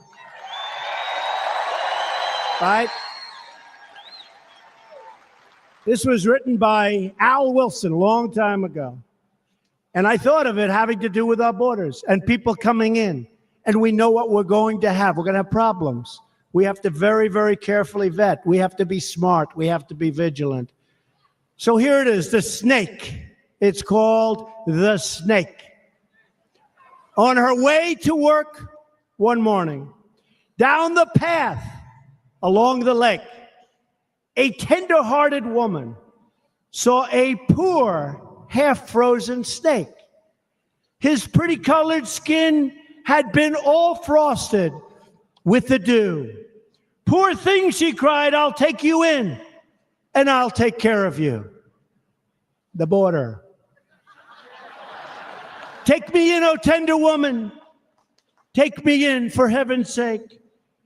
Take me in, O tender woman, sighed the vicious snake. She wrapped him up all cozy in a comforter of silk and laid him by her fireside with some honey and some milk. She hurried home from work that night, and as soon as she arrived, she found that pretty snake she'd taken in had been revived. Take me in, O tender woman. Take me in, for heaven's sake.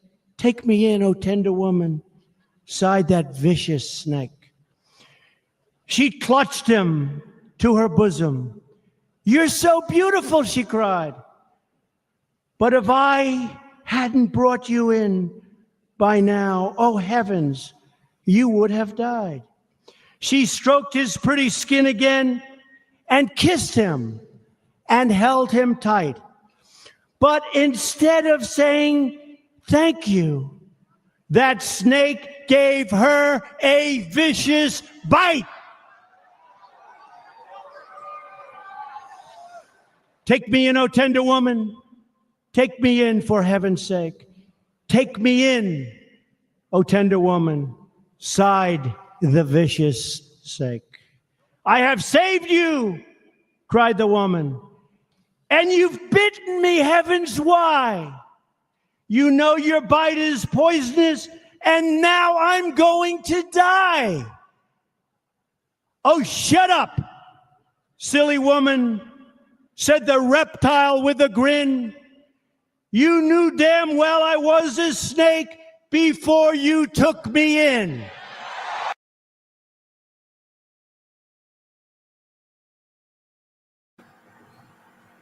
America. Lady Liberty.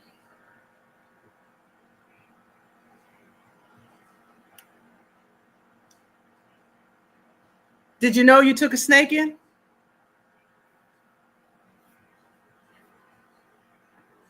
Did you know that while you tried to bring the snake back into health, into healing, that snake was going to bite you in the behind?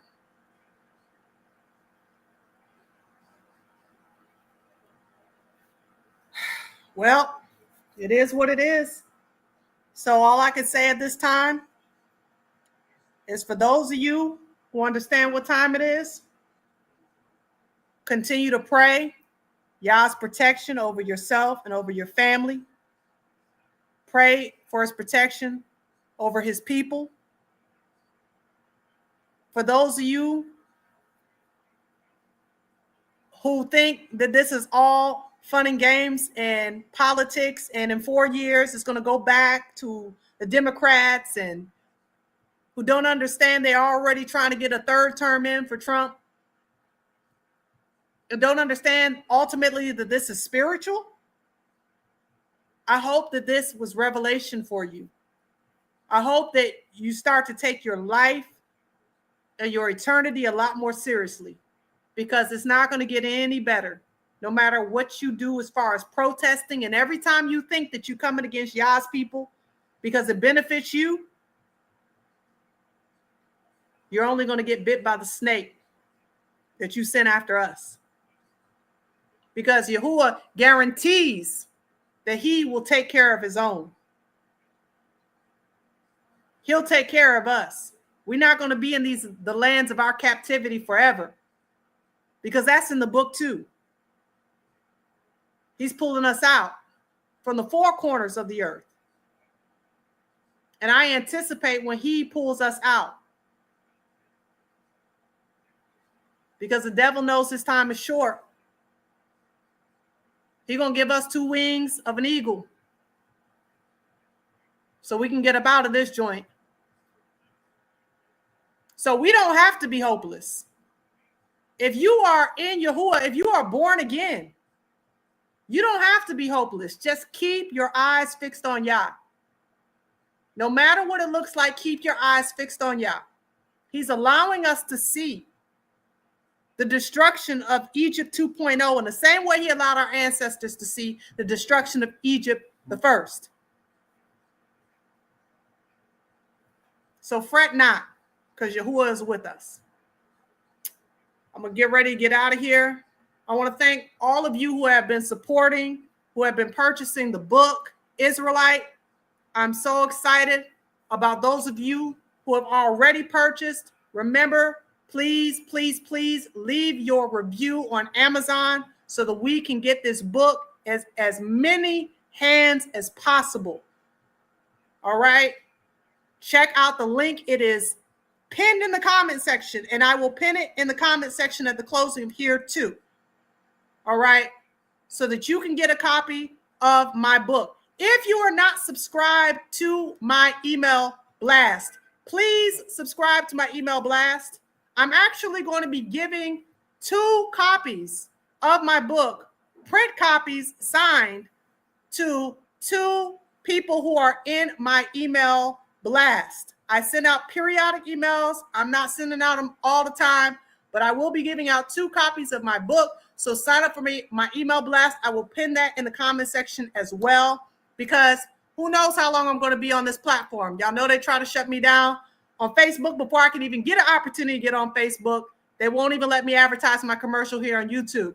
So definitely do me a favor and sign up for my email blast so that you can keep in contact with me, whether I'm on this platform or not.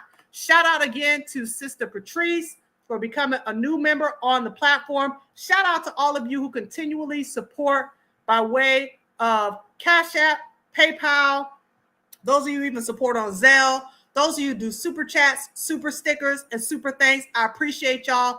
Y'all actually help me to do what it is that I do, to be able to get the tools that I need to be able to get this word out and this message out. So thank you so much for all your love and your support, family. Y'all have been amazing. And again, I am going to be interviewing with Pastor Rick Fletcher on Tuesday. This coming Tuesday, I will be there for the interview on my new book, Israelite. It will be streamed to this channel as well. So y'all definitely be sure to check it out. Family, y'all be safe, be prayerful, be blessed, fret not, fear not. For Yahuwah is with you, he loves you. And remember, love yourselves while hating your enemies, family. Until next time, y'all bless and salam.